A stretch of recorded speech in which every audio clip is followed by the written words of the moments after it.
አውሮፕላን ተሳፍራ ከሄደች በኋላ ዳግም በይፋ አልታየችም። በሕይወት ነች? ተገድላለች? ወይስ በሌላ ማንነት አሁንም በዓለም ትኖራለች?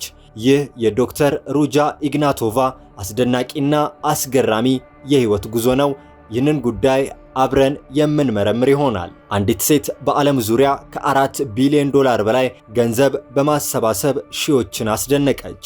በአንዳንዶች አይን የክሪፕቶ ንግሥት ነበረች፣ በሌሎች አይን ደግሞ የዘመኑ ትልቁ የገንዘብ ማጭበርበር ታሪክ ጀርባ ያለች ሰው። ከዚያም በአንድ ምሽት በቀላሉ ጠፋች። ይህ ታሪክ ስለ ገንዘብ ብቻ አይደለም፣ ስለ ስልጣን፣ ስለ ምኞት፣ ስለ እምነትና ስለ ሰዎች በቀላሉ ሊታለሉ የሚችሉበት መንገድ ነው።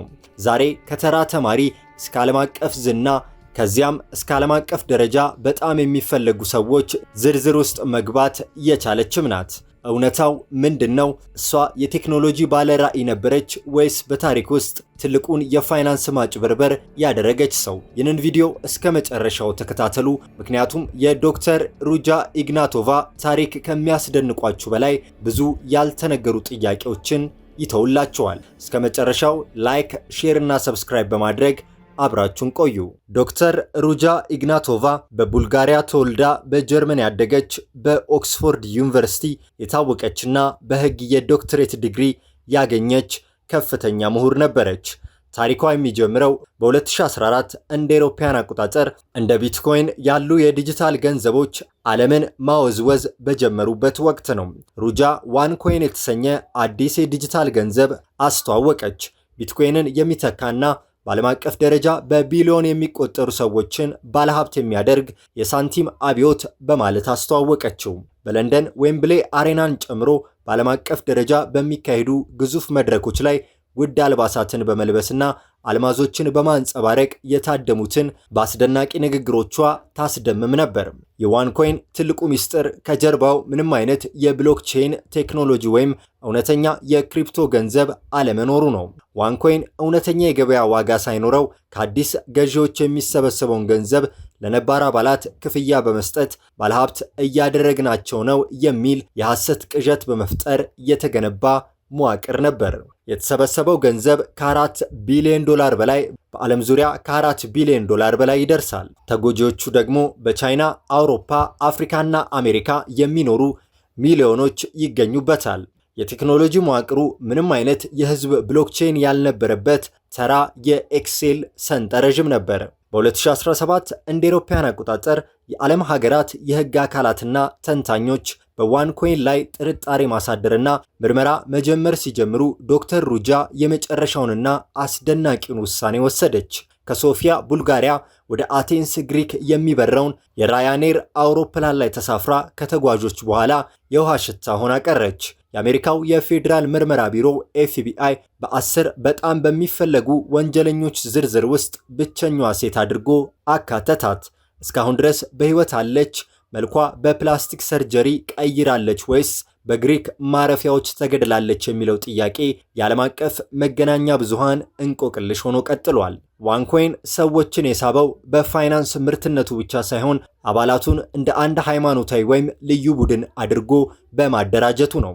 የቢትኮይን ዕድል አመልጧችኋል፣ የዋንኮይን ዕድል እንዳያመልጣችሁ የሚል ሰዎች ሳይረዱና ሳይመረምሩ ቁጠባቸውን እንዲያፈሱ ያደርጋል። ስለ ዋንኮይን አጠራጣሪነትና ማጭበርበር የሚናገሩ ባለሙያዎችን የባህላዊ ባንኮች ተላላኪዎችና የዲጂታል እድገት ጠላቶች እንደሆኑ በማስመሰል አባላቱ የውጭ መረጃ እንዳይሰሙ ይደረጋል። ሩጃ ኢግናቶቫ ከ4 ቢሊዮን ዶላር በላይ ሰብስባ በሰላም ልትሰወር የቻለችበትና እስካሁን ያልተያዘችበት ጥልቅ የጥቅም ትስስር አለ። የሩጃ ዋነኛ የደህንነት አጋር የነበረው የታዋቂው የቡልጋሪያ ማፊያ መሪ ታኪ እንደነበረ የካቪያርና የቢቢሲ የምርመራ ዘገባዎች ያመላክታሉ። የኤፍቢአይ እና የጀርመን ፖሊስ ሊያስራት አካባቢው መረጃው አስቀድሞ ስለደረሳት በወቅቱ የነበራትን የስልጣንና የደህንነት ትስስር ያሳያል። ዓለም አቀፍ የፖሊስ ተቋማት ኢንተርፖል፣ ኢሮፖል እና ኤፍቢአይ ሩጃን ለመያዝ የገጠሟቸው ድንበር ተሻጋሪ የሕግ እንቅፋቶች ነበሩ። የሩጃ ስትራቴጂና የሕግ ክፍተት አንደኛው ነው። ሌላው በተለያዩ ሀገራት እንደ አረብ ኤሚሬትና የካሪቢያን ሀገራት በከፍተኛ ኢንቨስትመንት የዜግነትና የመኖሪያ ፍቃድ ሰነዶችን አዘጋጅታ ነበር። ሌላው ገንዘቡን በዓለም ዙሪያ በሚገኙ የሼል ኩባንያዎች በሪል ስቴትና በወርቅ በመቀየር መከታተያ መንገዶችን አደብዝዛለች። የመጨረሻው መልኳን ሙሉ በሙሉ በመቀየርና አዲስ ማንነት በመፍጠር በሌላ ስም የመንቀሳቀስ እድልም ነበራት። የዋንኮይን ማጭበርበር በዓለም አቀፍ የፋይናንስ ሕጎች ላይ ያመጣው ትልቅ ለውጥ አለ።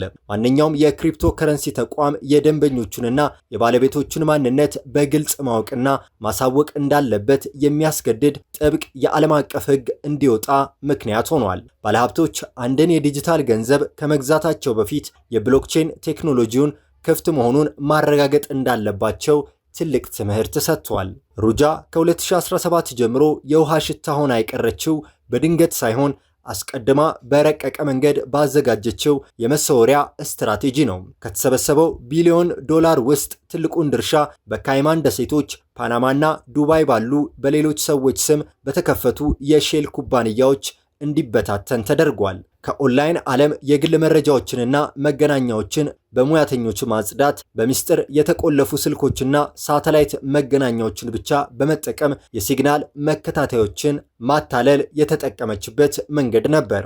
ሩጃ ብትሰወርም ከጀርባ የነበሩትና ሴራውን የሸረቡት ዋነኛ ሰዎች በአሜሪካና በአውሮፓ ፍርድ ቤት የእስራት ውሳኔ ተላልፎባቸዋል። በ2019 ኮንስታንቲን ኢግናቶቭ የሩጃ ወንድም በአሜሪካ ኤርፖርት በቁጥጥር ስር ውሎ ጥፋተኝነቱን አምነዋል። ከኤፍቢአይ ጋር በመተባበር ስለ እህቱ የመሰወር ሚስጥሮችና ስለ ዋንኮይን የሐሰት መዋቅር ዝርዝር ምስክርነትንም ሰጥቷል። ሌላው በዚሁ ዓመት ማርክ ስኮት የሕግ አማካሪው ከ400 ሚሊዮን ዶላር በላይ የዋንኮይን ህገወጥ ገንዘብ ህጋዊ ለማስመሰል በመርዳቱ ጥፋተኛ ተባለ። የ10 ዓመትም የእስራት ውሳኔ ተበየነበት። ሌላው ካርል ሴባስቲያን ካርልሰን የዋንኮይን መስራቹ በ2023 በህገወጥ መንገድ ገንዘብ በማሸሽና በማጭበርበር ወንጀል ጥፋተኛ ተብሎ በአሜሪካ ፍርድ ቤት የ20 ዓመት የእስራት ፍርድ ተበየነበት። ዋንኮይን በበለጸጉ ሀገራት ብቻ ሳይሆን በታዳጊ ሀገራት በአፍሪካ፣ ኤሲያና ላቲን አሜሪካ ከፍተኛ ውድመትን አድርሷል። በኡጋንዳ፣ ኬንያና ህንድ ያሉ አነስተኛ ገቢ ያላቸው የህብረተሰብ ክፍሎች መሬታቸውንና ከብታቸውን ሸጠው የዋንኮይን ፓኬጅ በመግዛታቸው አጠቃላይ የቤተሰብና የማህበረሰብ ኢኮኖሚያዊ ውድቀት ደርሷል። ባንክ የሌላችሁ ሰዎች በስልካችሁ ብቻ ባለሀብት ትሆናላችሁ የሚል ሐሰተኛ የተስፋ ቃል በመስጠት የኢኮኖሚ ድጋፍ የሚሹ ማህበረሰቦችን ሰለባ አድርገዋል። ሩጃ የት ልትሆን ትችላለች በሚለው ዙሪያ በዓለም አቀፍ የምርመራ ጋዜጠኞችና የደህንነት ተቋማት ዘንድ የሚነሱ 3 ዋነኛ መላምቶች አሉ። አንደኛው በሩሲያ ወይም በመካከለኛው ምስራቅ ሀገራት ከአካባቢው ባለስልጣናት ወይም ተጽዕኖ ፈጣሪ ግለሰቦች ጋር በሚደረግ የገንዘብ ስምምነት ተጠልላ እየኖረች ይሆናል የሚል ነው።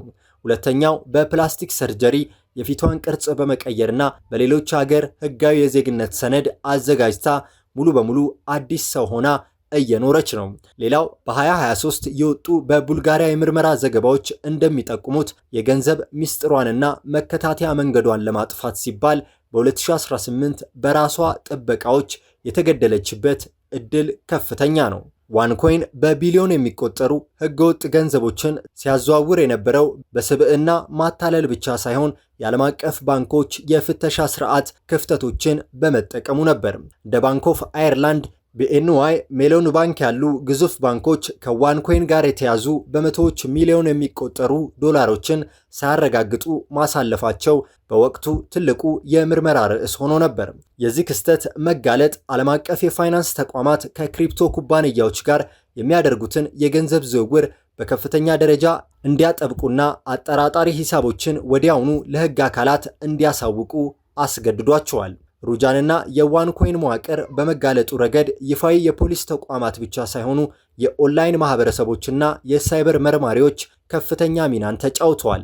ቢጆርን የተባለው የብሎክቼን ባለሙያ በዋንኮይን በኩል የቀረበለትን የከፍተኛ ክፍያ የቴክኖሎጂ ሥራ ውድቅ በማድረግ ዋንኮይን ምንም አይነት ብሎክቼን የለውም ሲል በመጀመሪያ ደረጃ ከተናገሩት አንዱ ነበር። በትዊተርና በፎረሞች ላይ የተደራጁ የሳይበር ተመራማሪዎች የሩጃን የቅንጦት ንብረቶች የፎቶ ጂኦ ሎኬሽን እና የቪዲዮ ዳታዎችን በማጠናከር ለኤፍቢአይ እና ለሕግ አካላት አቀብለዋል። ከተሰበሰቡት በቢሊዮን ዶላር የተወሰኑ ክፍሎች በለንደን፣ በዱባይ እና በቡልጋሪያ በከፍተኛ ደረጃ ውድ ለሆኑ የቅንጦት ዕቃዎች ውለዋል። በለንደን ኬንሲንግተን አካባቢ የሚገኝ የ13.5 ሚሊዮን ፓውንድ ውድ አፓርታማ በባሃማስ በተመዘገበ የሼል ኩባንያ ስም ተገዝቷል። እንዲሁም የአንዲ ዋርሆል እና የሉቺዮ ፎንታናን ውድ ስዕሎች በባንክ ሂሳብ ውስጥ ያለን ገንዘብ ወደማይታይ ሀብት ለመቀየር ተጠቅመውበታል። ዘዳቫና የተሰኘውና ውድ የሽርሽር ጀልባ በቅንጦት መኖሪያነትና ለቪአይፒ ደንበኞች ማታለያነት ተጠቅመዋል።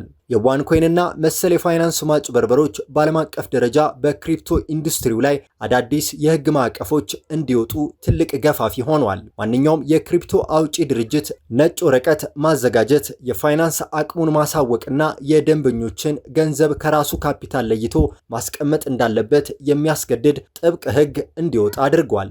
ሀገራት የህዝብ ግንዛቤ ማሳደጊያ ፕሮግራሞችን በመቅረጽ ያልተመዘገቡና ከፍተኛ ትርፍ ቃል የሚገቡ የዲጂታል ገንዘብ ማስታወቂያዎችን እንዲያግዱ አስገድዷቸዋል። ከማጭበርበሩ ማክተም በኋላ በዓለም አቀፍ ደረጃ የተጀመረው ትልቁ ፈተና የተዘረፈውን ቢሊዮን ዶላር አድኖ ማግኘትና ለተጎጂዎች ማከፋፈል ነው። በተለያዩ ሀገራት በባንክ የተዘጋጁ የሩጃ ሂሳቦች በህግ እንዲወረሱ እየተደረገ ነው። ለምሳሌ በገርንሲ ደሴት በቁጥጥር ስር ውሎ የነበረው ከ8.5 ሚሊዮን ፓውንድ በላይ ገንዘብ ለተጎጂዎች ማካካሻነት እንዲለቀቅ ውሳኔ ተላልፎበታል። አብዛኛው ገንዘብ በኦፍሾር ባንኮችና በማይታወቁ ክሪፕቶ አካውንቶች በመበታተኑ ህጋዊ ሂደቱ ዓመታትን የፈጀና ለተጎጂዎች የሚደርሰው ማካካሻ ከተወሰደባቸው ገንዘብ ጋር ሲነጻጸር በጣም አነስተኛ እንዲሆን አድርጎታል። ዋንኮይን ሰዎችን የሸወደው በቴክኖሎጂ ብቻ ሳይሆን ሰዎችን በቡድን ስነ ልቦና በመቆጣጠር ነበር።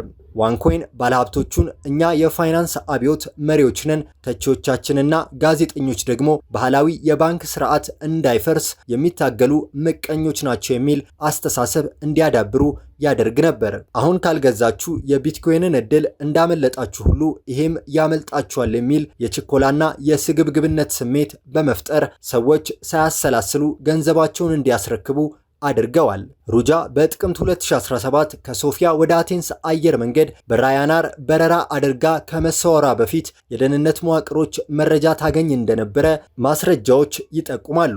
የኤፍቢአይ እና የአውሮፓ ህብረት የህግ አካላት በእሷ ላይ ክስ ሊመሰርቱ እንደሆነ ቅድመ መረጃ እንደደረሳትም ይታመናል። የቀድሞ የደህንነት አባላትና ከፍተኛ ህግ አዋቂዎች በከፍተኛ ክፍያ በመቅጠር የህግ ማስከበር አካላትን እንቅስቃሴ በቅርብ ትከታተል ነበር። የሩጃ ታሪክ ከፋይናንስ ወንጀል አልፎ በዓለም አቀፍ መገናኛ ብዙሃን ዘንድ ትልቅ የመዝናኛና የምርመራ ርዕስ ሆኗል። ቢቢሲ ዘ ሚሲንግ ክሪፕቶ ኩዊን በጃሚ ባርትሌት የቀረበው ይኸው የፖድካስትና የመጽሐፍ ሥራ ወንጀሉ በዓለም አቀፍ ደረጃ በቢሊዮኖች ዘንድ እንዲታወቅና ህዝባዊ ጫና እንዲፈጠር አድርጓል። ሌላው የኤፍቢአይ የ5 ሚሊዮን ዶላር ፍለጋ ነው። ሌላው የጋዜጠኝነት አዲስ ዘመን ነው።